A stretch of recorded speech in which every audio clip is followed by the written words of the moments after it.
Duke Emoff a passé près de 4 ans à être le plus grand supporter de sa femme. Je t'aime tellement, je suis fier de la façon dont tu t'es engagé pour nous tous.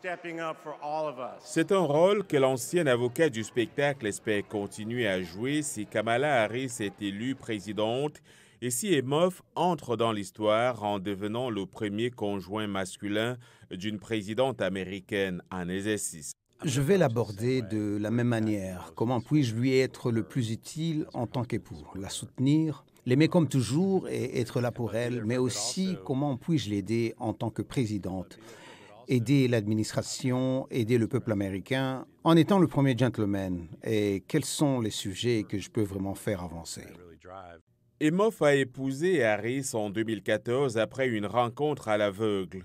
Au fur et à mesure que la fortune politique de sa femme augmentait, Emoff a très publiquement embrassé le rôle de conjoint de soutien. Il a été très clair. Je ne suis pas au-dessus de ces rôles de soutien et je ne veux pas qu'on pense que parce que je suis un homme, je ne peux pas jouer ces rôles de substitution et de soutien.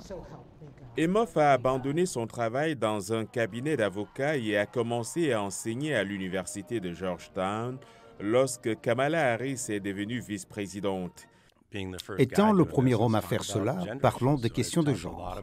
J'ai beaucoup parlé d'équité entre les sexes, d'équité salariale, des congés familiaux, des gardes d'enfants.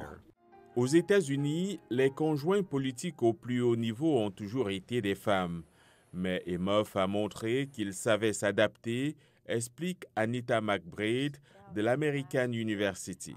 Ils parlent de leur vie de famille, dit d'emblée, je suis ici pour servir. Mon travail le plus important est de soutenir la vice-présidente.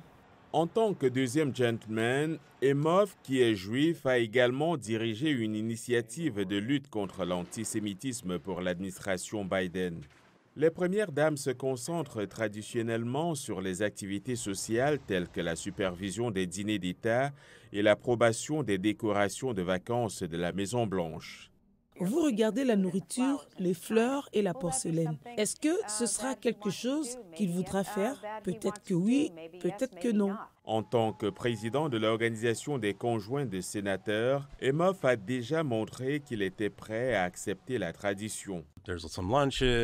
Il y a des déjeuners, il y a un événement à la résidence du vice-président. Je me suis donc assuré de participer à ces événements traditionnels. Et en tant que premier gentleman, il y a certaines traditions que je m'attends à respecter fidèlement. Les premières dames font généralement don de leur tenue d'inauguration au Smithsonian Museum de Washington.